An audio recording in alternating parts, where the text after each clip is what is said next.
Taints, Āsavas and the Taintless liberation. A discourse on the Āsavas according to Venerable Sāriputta's teaching. When, friends, a noble disciple understands the taints, the origin of the taints, the cessation of the taints, and the way leading to the cessation of the taints, in that way he is one of right view, whose view is straight, who has unwavering confidence in the Buddha's teaching, and has arrived at this true Dhamma. Those who do not know precisely what the taints are should understand them as the latent defilements, called Āsavas, and the original Pali text. This statement was spoken by Venerable Sāriputta to a group of monks during the time of the Buddha. Venerable Sāriputta was the Buddha's chief disciple in wisdom, renowned for his profound understanding of the Dhamma and his clarity in teaching. Endowed with sharp intellect and deep humility, he could explain the most subtle truths in ways accessible to all. The Buddha often praised him as foremost among those of great wisdom, gentle in conduct, disciplined in virtue, and tireless in service. Venerable Sāriputta embodied the Noble Eightfold Path. Through careful analysis, compassion, and unwavering practice, he guided countless disciples toward liberation, standing as a model of insight, humility, and faithful adherence to the Buddha's teaching. Today I shall further elaborate on what was taught by the Venerable Sāriputta, which may greatly assist anyone who wishes to walk the noble path and realize Nibbāna. Therefore, please listen attentively and with due respect. Venerable Sāriputta spoke of certain conditions necessary for developing right view. If I were to express his words in very simple terms, if you truly understand life, recognize that attachment arises because of these taints, realize that without this cause attachment would not exist, and see that the way to abandon attachment is through mindfulness and awareness. This is what is called right view. What then are these taints? There are 4 types: the taint of sensuality, Kāmasava, the taint of existence, Bhavasava, the taint of views, Ditthasava, and the taint of ignorance, Avijjasava. These attachments arise because of causes, and the principal cause is ignorance. When ignorance is eradicated, these attachments cease.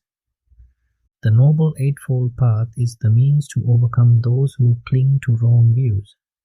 One who has completely abandoned all attachments is called Taintless, free from the Āsavas. This title is another name for the Buddha, or an enlightened being. When all attachments are utterly destroyed, that person becomes an enlightened one. The Supreme Buddha Siddhartha Gautama was the first to attain that wisdom. Any human being, if he follows correctly the path discovered by the Buddha, can become enlightened. The taint of sensuality, Kāmasava. In this world, there are visible forms like paintings in an art gallery. When we see images appear before the eyes, those external forms themselves are not sensuality. What is called sensuality is the mental construction, sankappa, and the lust, raga, that arise in the mind.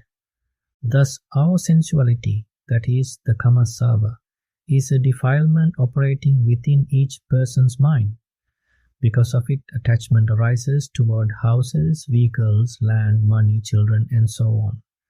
Likewise, the perception and thinking in terms of I and mine, my hand, my foot, my eye, ear, tongue, nose, body, all arise due to this very taint of sensuality.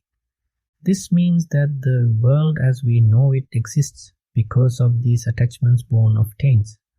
The cycle of rebirth continues because of attachments. Attachments are fundamentally the root of all this. Samsara, That cycle of birth and death definitely exists. What then causes that cycle to continue? The principal reason is the taints or Āsavas, craving and desires. The first is the taint of sensuality, Kāmasava, a deeply rooted attachment or urge in our minds and hearts. It is like a persistent knot that remains for a long time. Think of an Āsava like a medicine that has been brewed and aged for a long time, wrapped tightly, fermented, and developed over many years.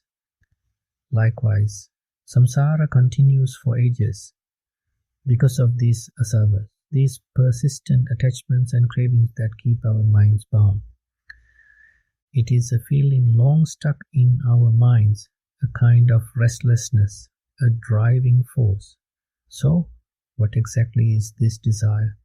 Let us call it the world of sense images. In this world, there are pictures. When we look, images appear before our eyes. This is not merely the physical world of desire.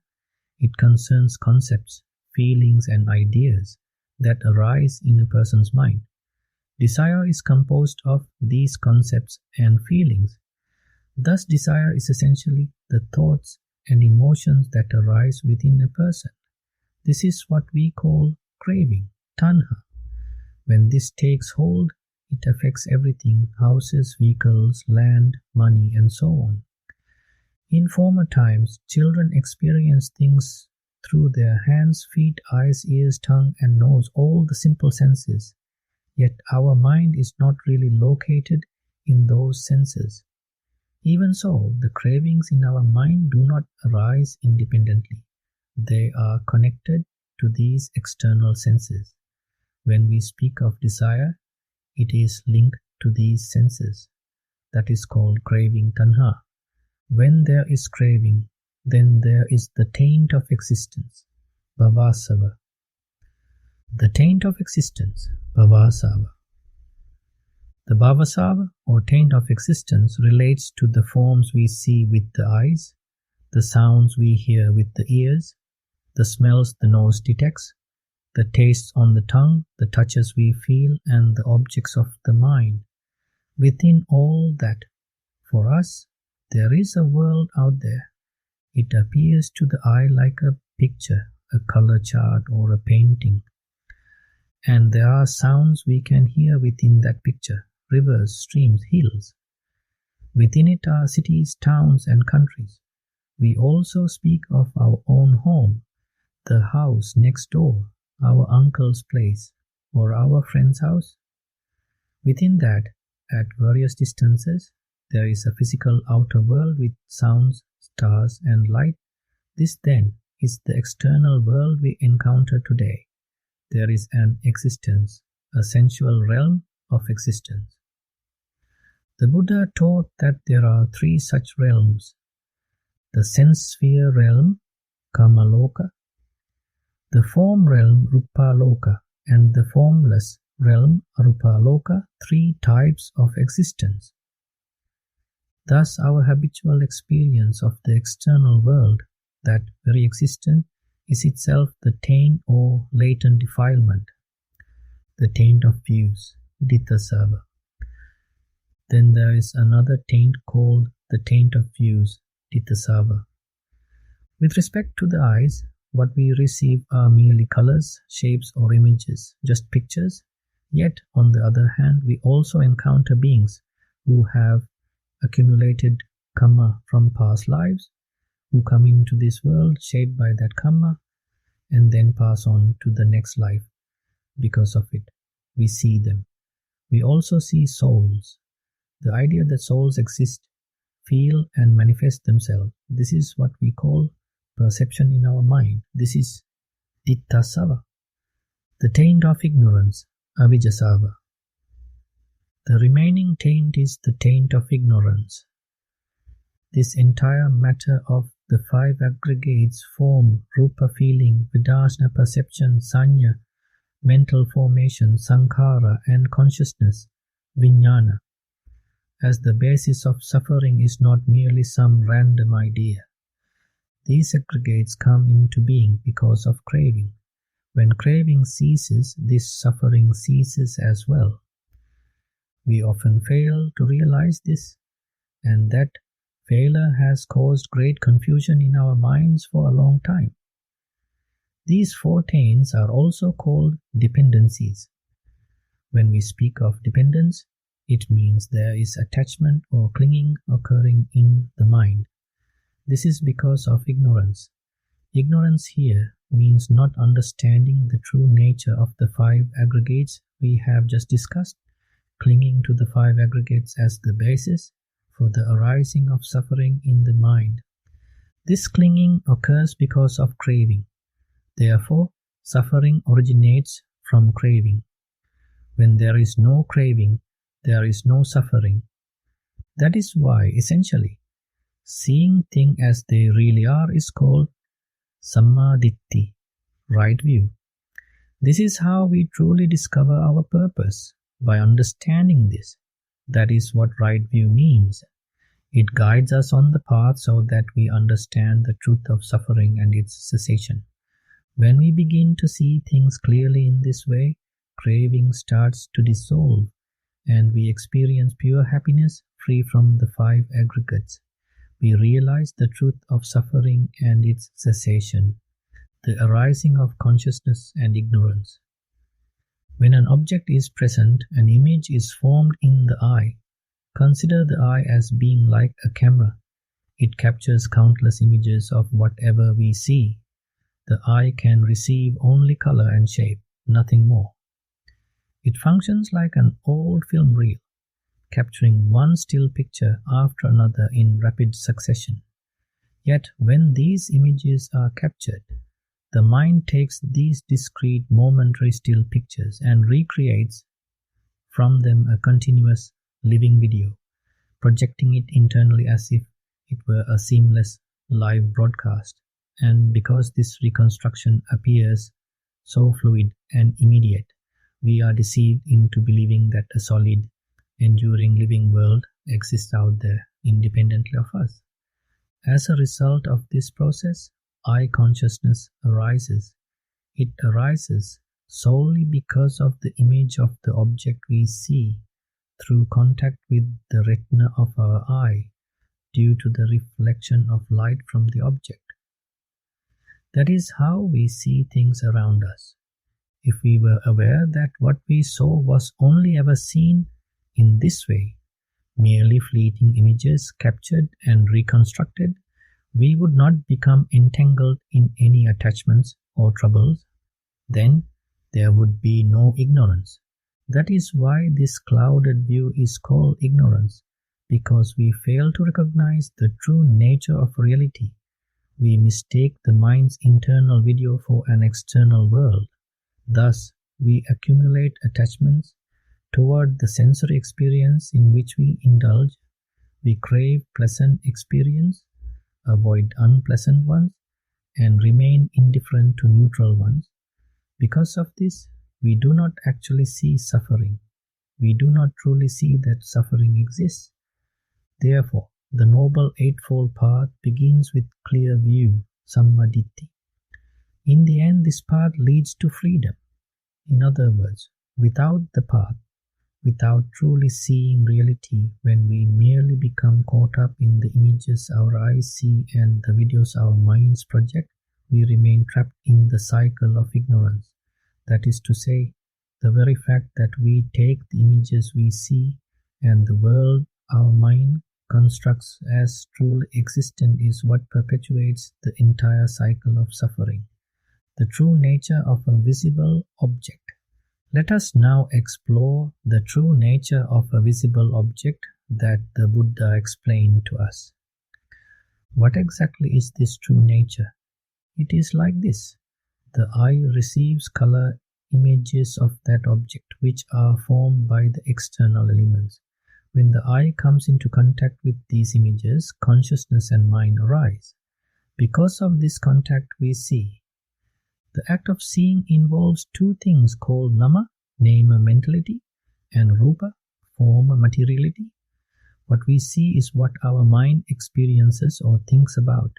When name and form cease, the I and the image both cease, and then contact ends. When contact ends, seeing ends. This occurs in less time of a lightning flash. If what we see is pleasant, we feel happiness. If it brings pain, we feel sorrow. If it is neither pleasant nor unpleasant, we feel neutral. When eye contact ceases and what is seen ceases, the feelings that were experienced also cease. That is how things vanish and disappear for us. This seeing and not seeing is known as the existence or non-existence of the aggregates. Not knowing this process, that is called ignorance. Thus, when we don't understand that what we see is a process occurring due to conditions, when we see an image and even while seeing it, we don't recognize the truth. When old habits from the past quickly seize hold of our mind, familiar patterns from long ago, this happens. When we see an image in this way, we instantly grasp how it has been constructed. Even though we cannot see the present clearly, when we look at this image from the past, we immediately recall how it was arranged in our minds. At that moment, it feels as though this image exists before us and we are somehow connected to it. Let us examine this more closely. When we try to recall something while looking at an image we do not fully see, our mind makes an effort to remember that picture. These gold and gems remain with us. This is worth so much. This girl, these houses, these lands, all these things have value for us because of this reason. The mind quickly becomes involved. Even when we cannot clearly see the actual image, the mind instantly reacts. Then, when the visible image is unclear, those images perceived through hearing and other senses arise. The mind then visualizes them as animals, people, or even souls. And these two quickly engage our mind, creating a world before us. When this visible form is not seen with clear discernment, it is presented as if such forms truly exist externally, and as if we actually encounter them. This is the taint of becoming Āsavas. Again, through ignorance, avidya, at the very moment of seeing an external form, the mind moves toward clinging upadana. And this is not understood as suffering. Seeing things as they truly are is right view, sammaditthi. But because the taint of ignorance, avijjasava, remains operative, it does not reveal that one ought to see reality in this way. When that taint of ignorance becomes active again, because reality is not seen as it truly is, these taints operate in the mind. Then another defilement is present. One does not know what the taints are. One does not know how they arise. One does not know how they should be abandoned. One does not know their cessation. And one does not know the way leading to their cessation.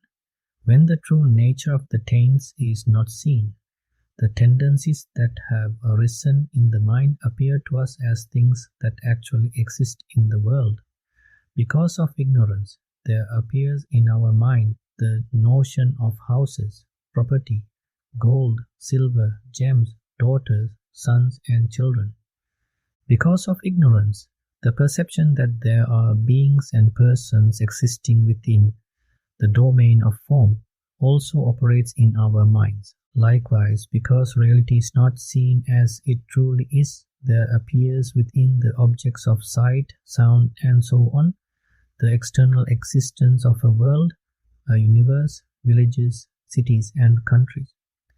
This not knowing of reality again takes hold in the mind, when it is not understood that such tendencies arise because of ignorance. Those very tendencies come to seem as the world itself, as what is real. The reciprocal arising of ignorance and taints. What operates in our minds as these underlying tendencies appears to us today as if it were coming from outside. When the taints are present and one does not recognize them as taints, it is precisely these taints that keep us going. Because the truth is not known as it really is, the taints arise.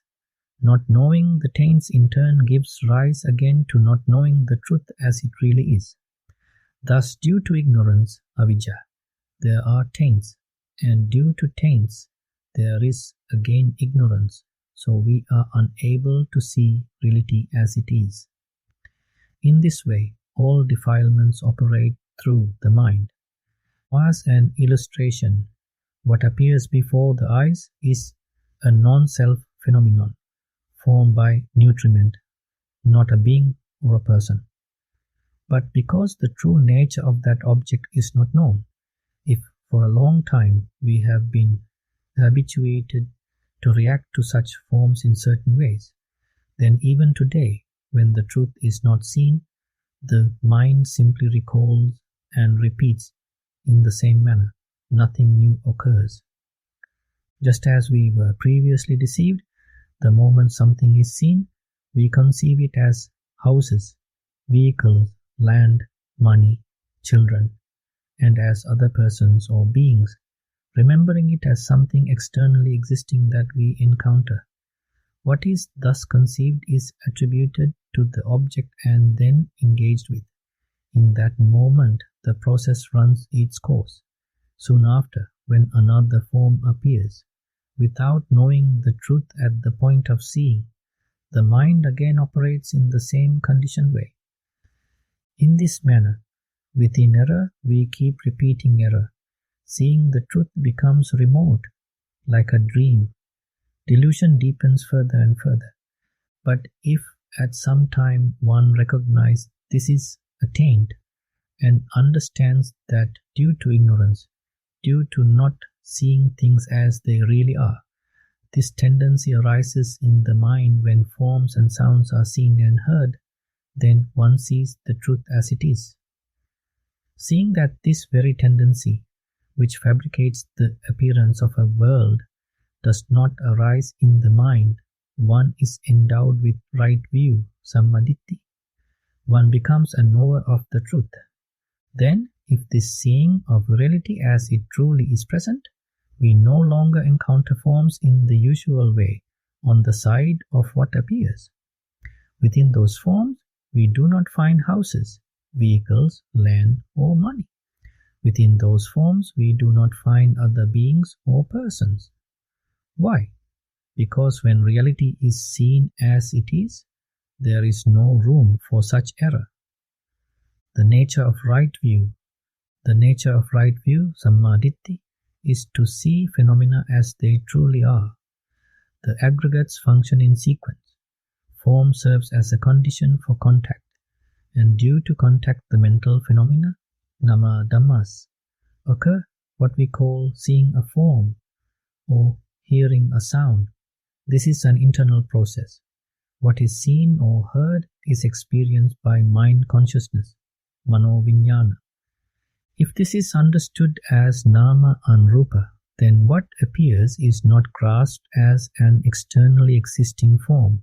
Only if a form is taken as something encountered can one conceive of a child in that form, a house in that form, gold, silver, pearls, or gems in that form.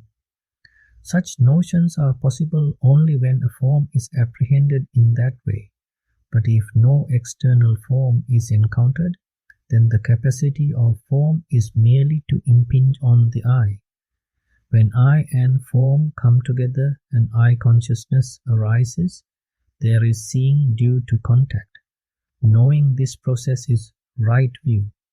That is, it occurs dependent on contact, an internal event, a process of mental phenomena.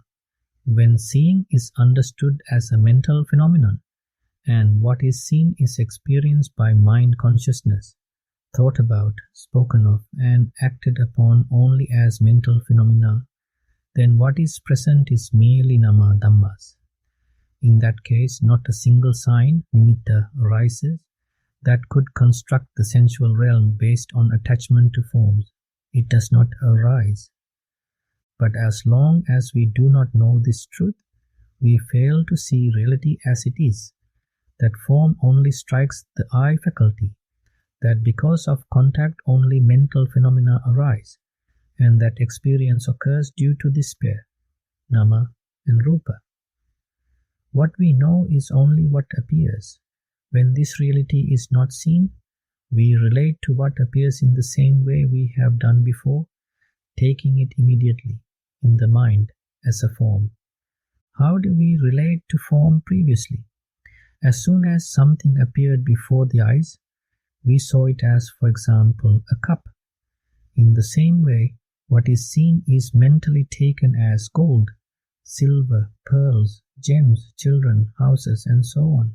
We never recognize that this is merely a mental recollection or construction. An example, the banknote. Consider an example. If we take something like a banknote, in reality, it is only paper and printed images. Likewise, when such a form appears before the eyes, its only capacity is to impinge on the eye. When eye and form are present together, eye consciousness arises, and through contact, there is seeing and knowing of what is seen. But when the truth is not seen, what does habit immediately present? This. What is seen is a real form, and we do not stop at merely taking it as a form. The taint of sensuality, Āsavas, directly engages with it in the sensual realm. The recollected form itself is grasped with desire. If we do not see the truth, what do we immediately perceive? This is $100, or this is $50. Why? Because previously, when that object was seen without knowing reality, we had already taken and remembered it as a $100 note. So when it appears again before the eyes, have we brought the mind to the point of seeing it as it truly is? No, we have not. Without seeing the truth, seeing occurs in the mind due to contact. When contact ceases, that appearance ceases. But we do not learn this. Because of ignorance of reality, the mind instantly takes it as a form, a $100 note, and recollects it together with its value. The recognition of value, this is worth $100, is the activity of the taint of sensuality in the mind. When one does not know the taints, one does not recognize that because of not knowing the truth of what appears. An underlying tendency has arisen in the mind that presents the seen object as something of value, as money. It feels as though something valuable has truly appeared outside. We never perceive that. Without seeing the true nature of the object that appeared before the eyes, the attribution "this is worth $100" is something constructed within the mind itself. Because this truth is not known, the event of seeing is ultimately taken to be something worth $100, and that is where the process ends for us. What is called the world stands upon the taints, Āsavas. When we see an actual visible form, we don't know that there is an unseen truth here. Due to not knowing, the mind takes it as a form and presents that form as something of value, money. We don't recognize that this is the operation of the taint of sensuality, Āsavas, in the mind. Not knowing this, value arises in the mind and is felt as value. And because that too is not understood, we are drawn back again under the sway of the taints, as though value were inherent in an external thing. In the same way, because the truth of what is seen is not known, the mind presents the form as a being, a person, a self, without recognizing that this is the activity of the taint of views, Ditthasava. It feels as though there truly exists another self, another being, another person within that form. Thus, through these four taints, What we call the world is constructed for us. Yet without hearing the Dhamma, no one in the world can even imagine such a truth. Nibbāna is not something that appears even in a dream, because this is not understood as a defilement, a distortion, a falsehood arising in each person's mind due to ignorance. It is taken as absolutely real.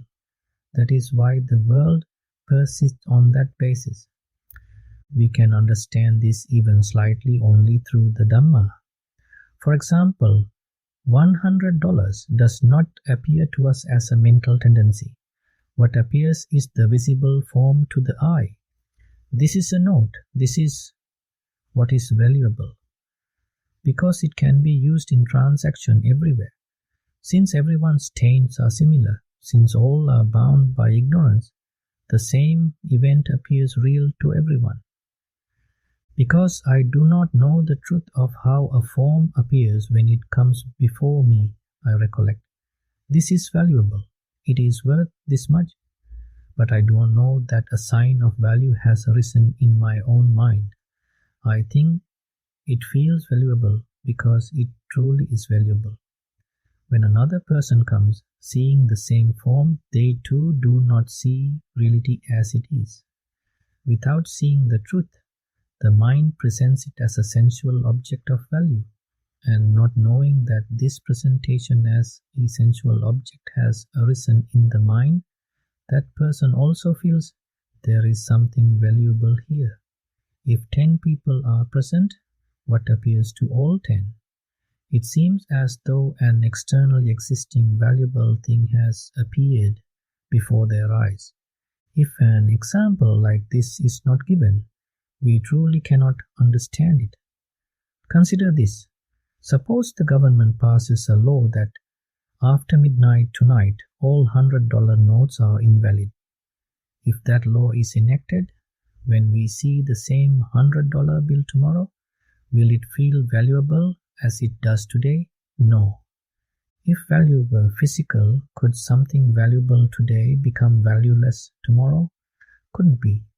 If value were inherent in the object itself, it should be valuable tomorrow just as it is today, shouldn't it? But it is valuable today. And if after such a law it is valueless tomorrow, what does that show? It shows that the mind that regards the note tomorrow has completely changed. Thus, we can understand that what presents it as valuable is simply the mind's act of regarding it as valuable. In the same way, when we feel that something is a person or a being, none of us realizes that those forms are not actually persons or beings. When a form appears before the eyes, there is in our mind a tendency to present it as a person, a being. When that mental presentation operates, each person sees the form as a person. Once the mind supplies this is a person, what remains to be seen is just that, a person. That is how defilement functions. If we do not know that this appearance of a person is produced by a defilement, we think that we encounter a person because the person truly exists there. The nature of the taint of sensuality, Āsavas, is to present what appears before the eyes as something valuable and to make the one who sees it experience it as valuable. That is the function of that defilement.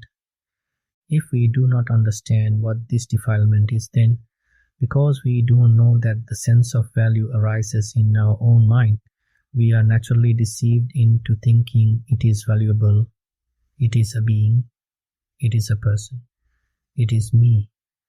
The depth of defilements.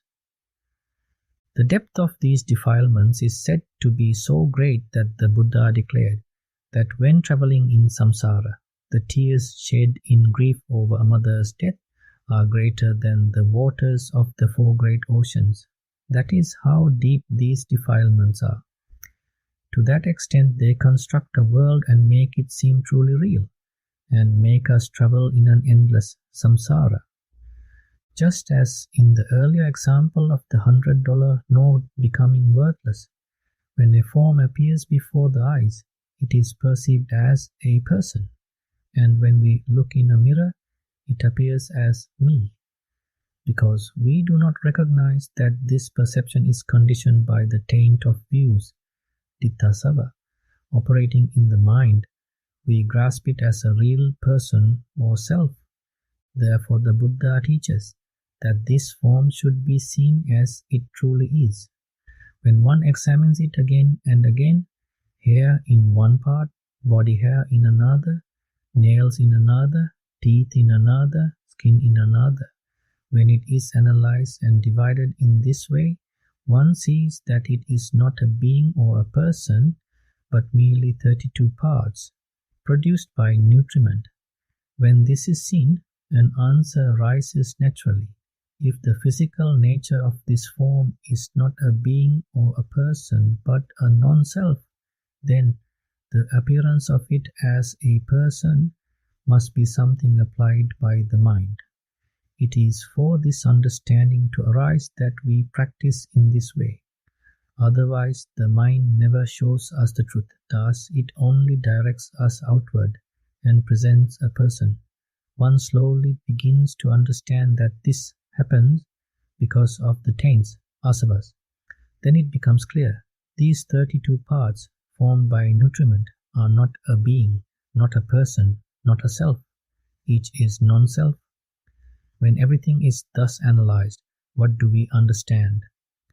If within the form there is nothing that can truly be taken as a being, person, or self, yet when it appears before the eyes, it seems to be someone, then one immediately recognizes the defilement. The function that makes the form appear as a person belongs to the mind. Two directions of inclination. In this way, when these taints are recognized through hearing the Dhamma, one understands that there are two possible directions of inclination.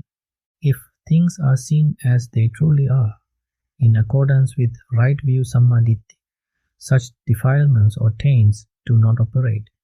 That is, we do not truly obtain forms.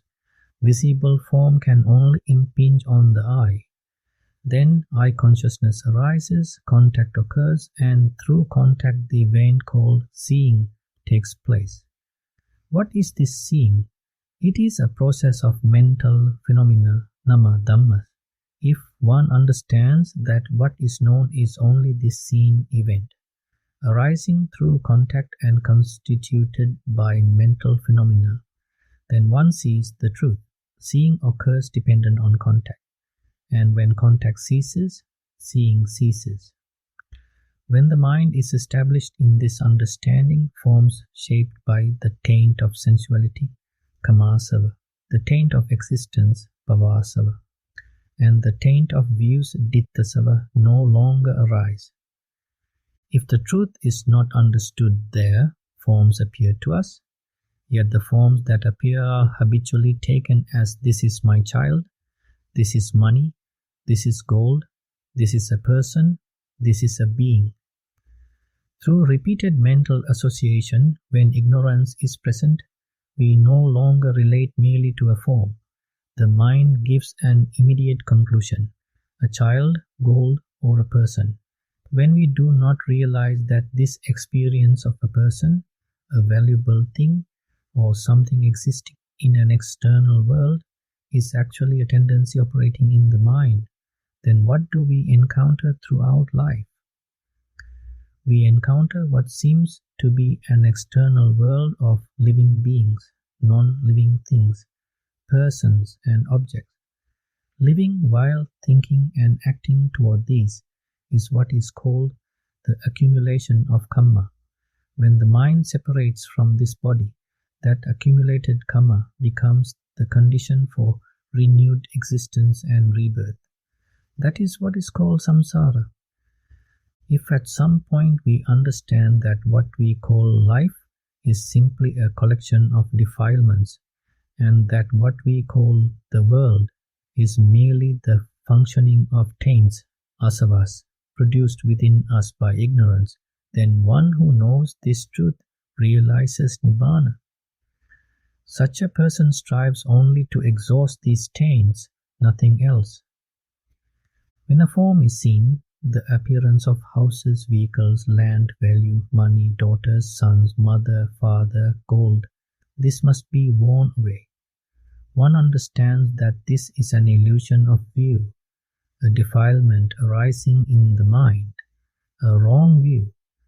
When a form appears, the mind produces the defilement that presents it as another being or person. This too must be abandoned. As soon as a form is seen, the appearance of sun, moon, trees, stone, stars, rivers, villages, cities, countries, worlds, all this is conceptual proliferation generated in the mind. One also understands that because the truth is not seen, forms, sounds, and other sense objects capable of giving rise to defilements appear due to ignorance. All persons and things arise in this way, through ignorance that fails to see reality as it is, the exhaustion of taints. Therefore, to end these taints and bring this world to cessation, nothing else needs to be done, only to live in such a way that right view arises. And what must be done? Simply this: to see things exactly as they truly are. Remember this well. There is no need to struggle to eliminate the taints one by one. That is not how it is done, nor would you be able to do so in any case. Whenever suffering arises, it arises because reality is not seen as it is, because of a distorted tendency within the mind itself. But if we establish the way of seeing things as they truly are, these very taints dissolve of their own accord. Thus the path called the practice leading to the destruction of the taints is none other than the Noble Eightfold Path, with right view at its head, the path that sees reality as it truly is. This is exactly as Venerable Sāriputta advised a group of monks during the time of the Buddha. When a form is seen with the eye, we should understand the event of seeing a form, and the way the seen form is experienced exactly as it truly is. That is all that needs to be done to exhaust the taints, Āsavas, and to step away from the illusion of views. For the cessation of the world constructed by defilements and taints, for the cessation of the world itself, this is the way.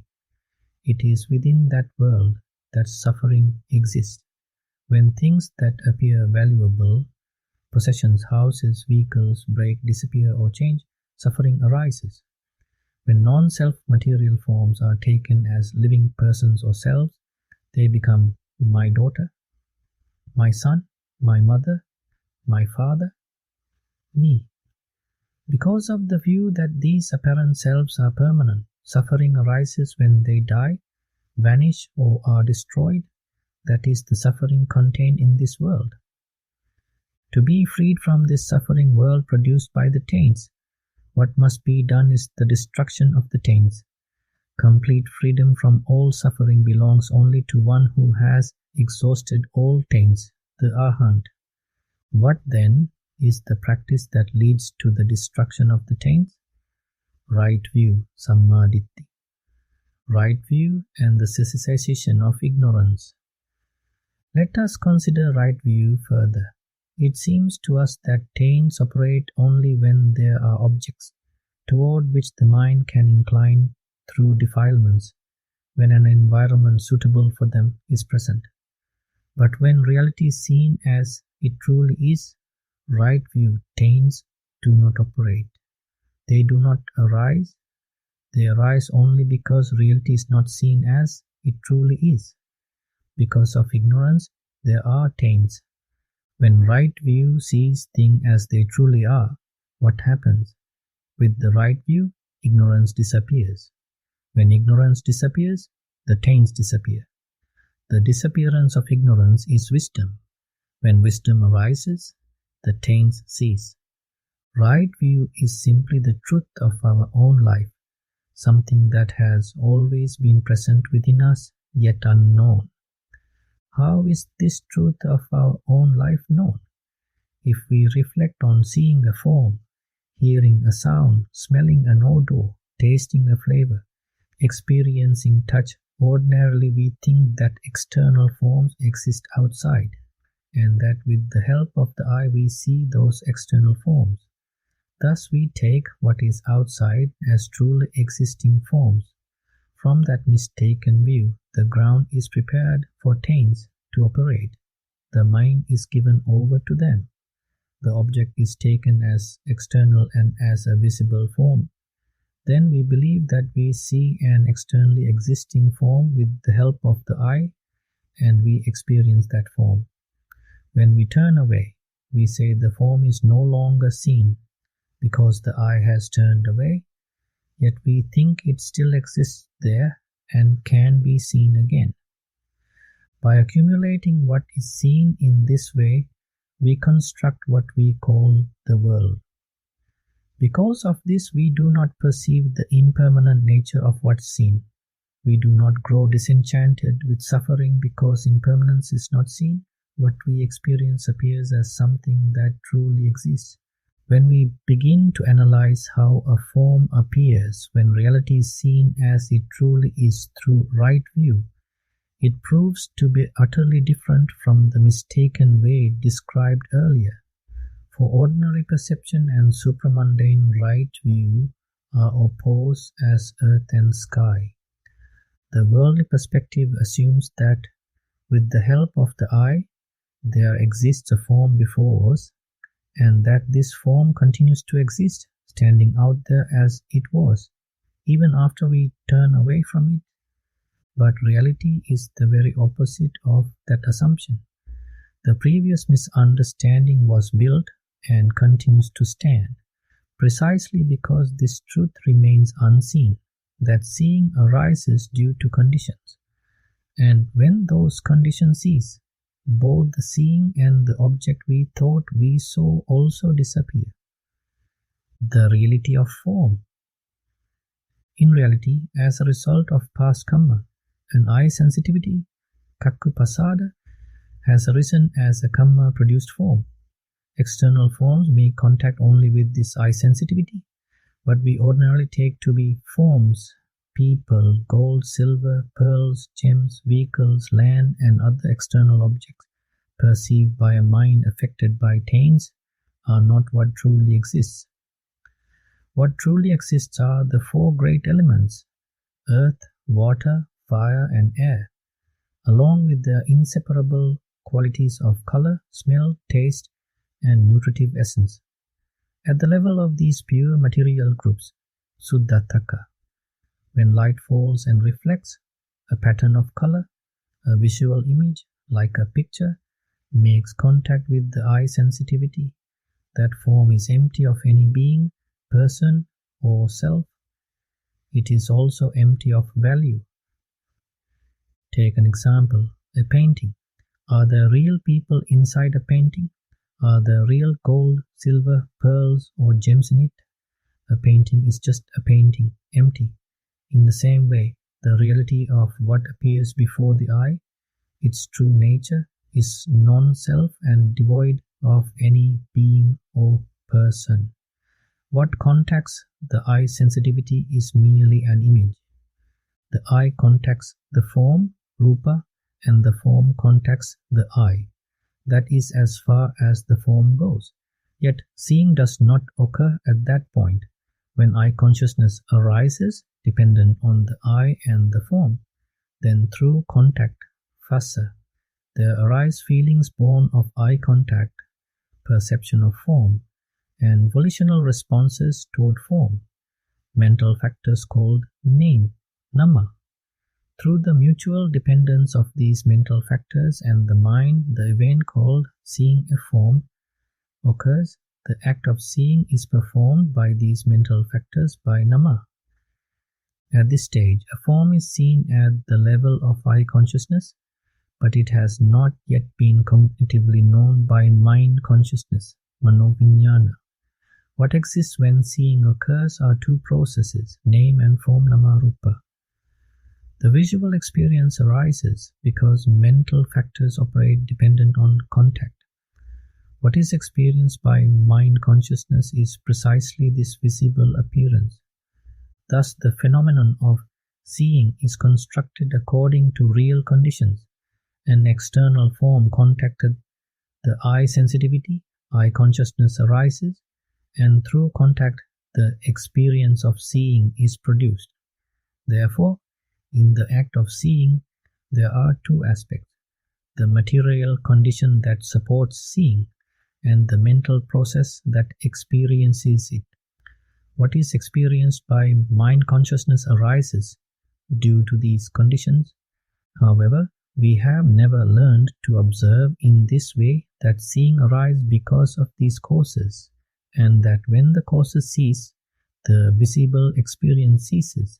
If reality were seen correctly, we would understand that form merely serves as a condition for contact. Seeing occurs because of contact.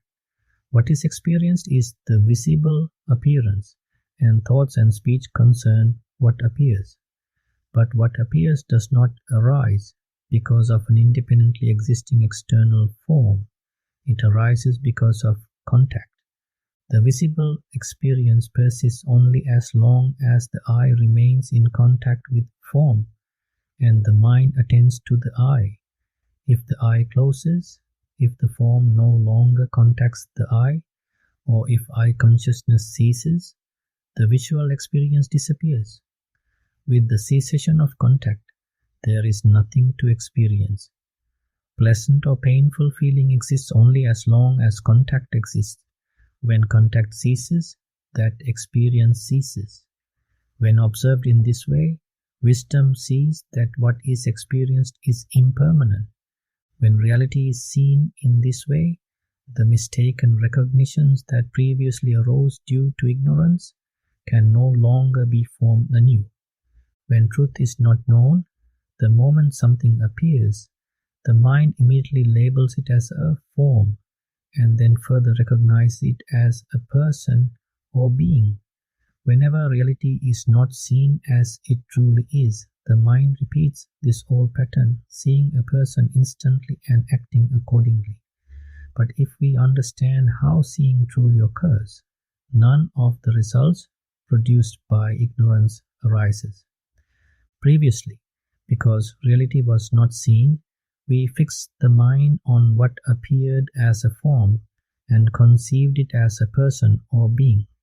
Those taints arise only when ignorance is present.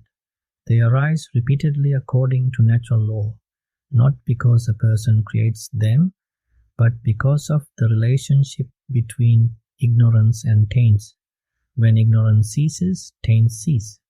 When right view arises and reality is seen as it truly is, can what appears still be conceived as an external form, a person or a being?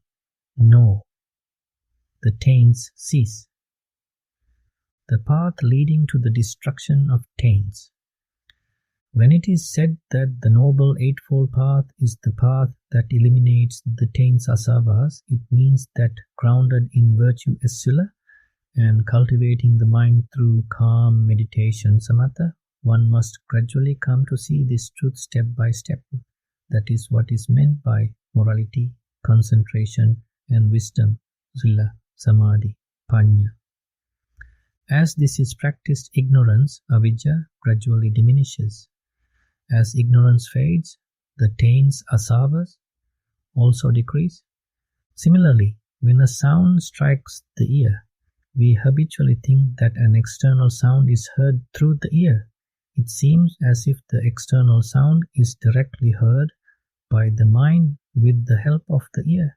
That is why we say, it is the sound out there that is heard, and we attribute the hearing itself to an external object. We think the sound is heard from the visible stream outside.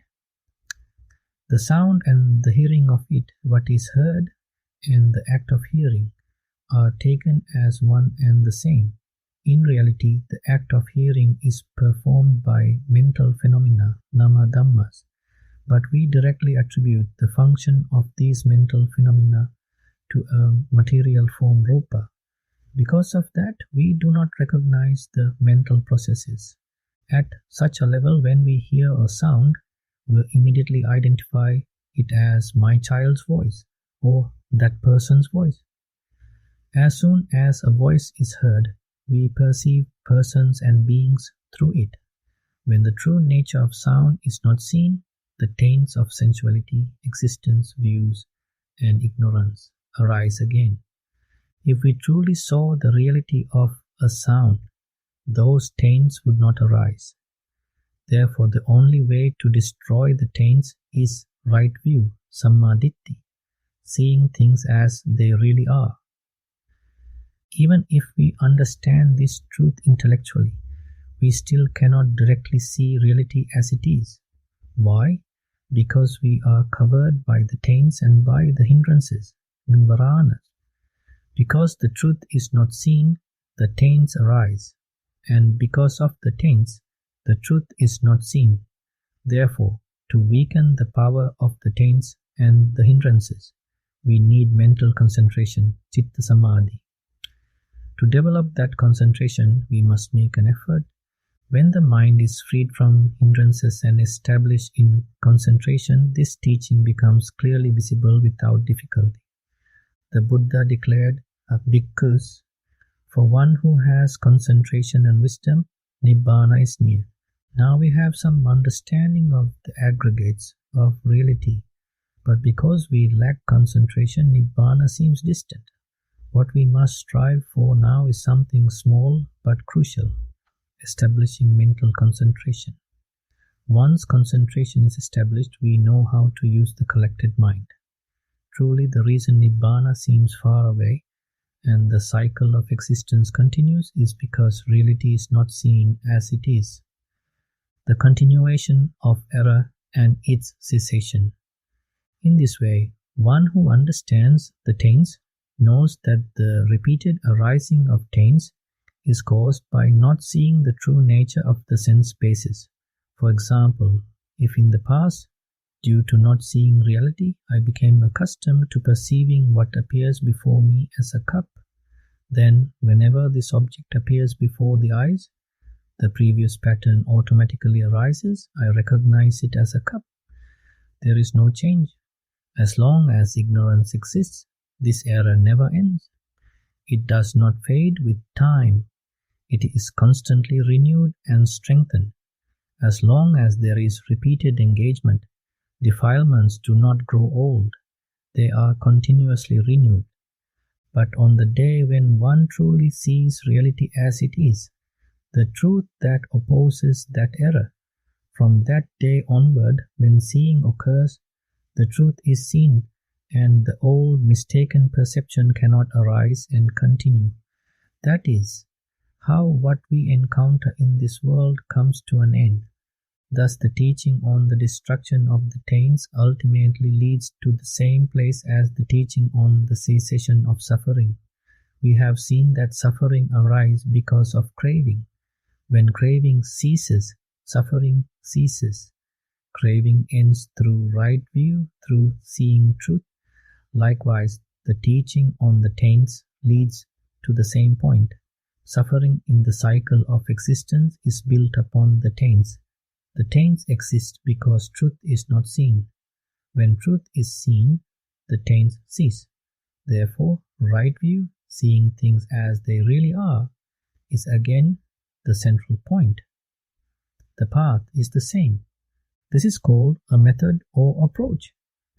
Just as there are many landing places to enter the same river, there are various approaches that lead to seeing Nibbāna or entering the path, stream.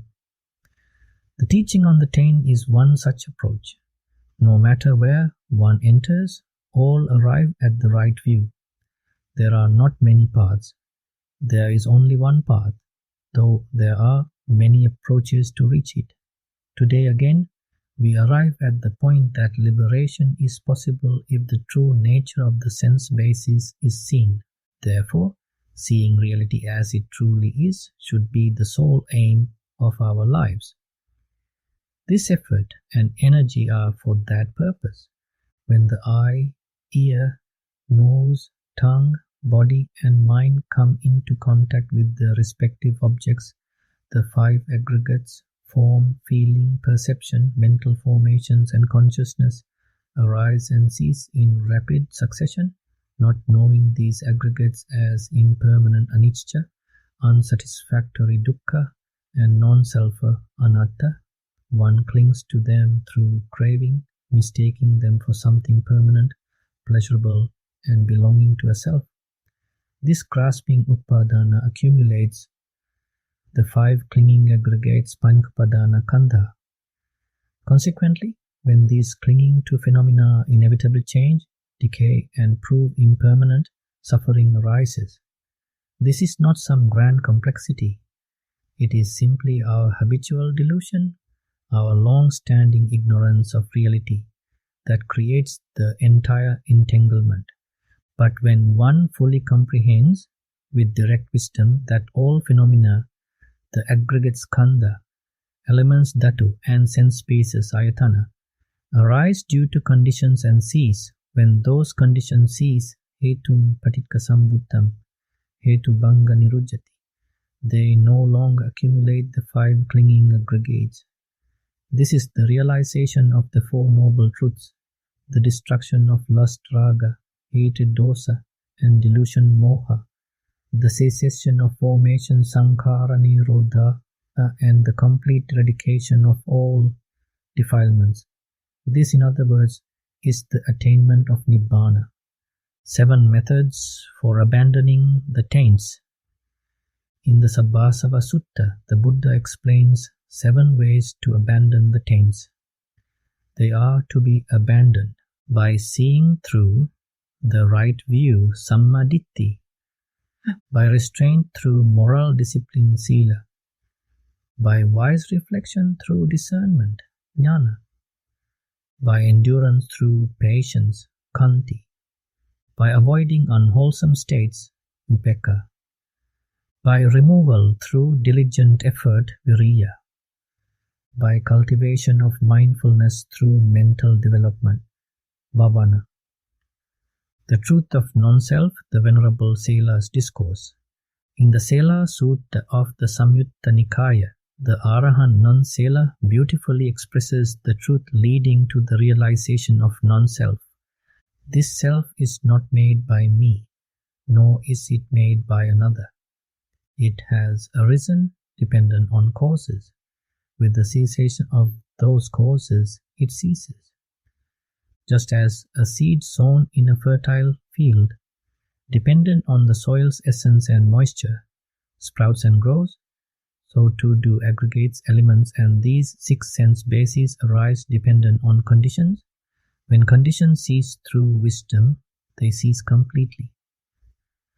What the world conventionally calls body and mind or self is in truth merely these aggregates, elements, and sense bases arising and ceasing according to conditions, empty of any permanent essence or owner. The necessity of concentration and mindfulness. By understanding these teachings, we see that only through seeing reality as it is can we cross the cycle of existence. To see this, mental concentration is truly necessary. Therefore, whenever there is an opportunity, one should earnestly strive to guard the mind and develop concentration. Establish mindfulness within your body frame as much as possible. With attention placed on the anchor point, the tip of the nose or the upper lip, cultivate mindfulness of breathing. Then, maintaining mindfulness, observe the impermanence of subtle mental processes.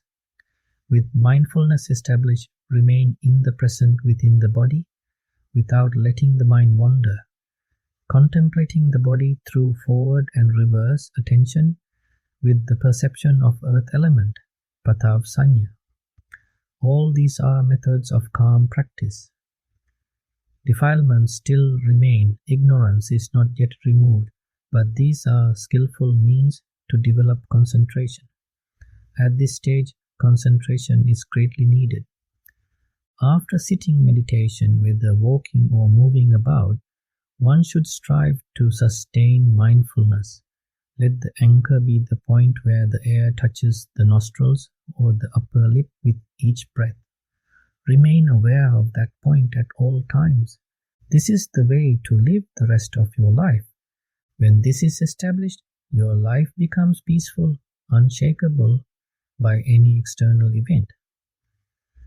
Finally, may these teachings become causes and conditions for you in this very life to exhaust all taints and realize taintless liberation of mind and liberation through wisdom. Take up this path with resolve. Realize Nibbāna, the ultimate freedom. The Dhamma is timeless, visible here and now to the wise. May the merit of this Dhamma offering help you to cultivate the wisdom and determination needed to fulfill the highest human potential, the complete cessation of suffering through the realization of Nibbāna. May you be awakened. May you be free. May you realize the peace that is beyond all understanding. Sadhu, sadhu, sadhu.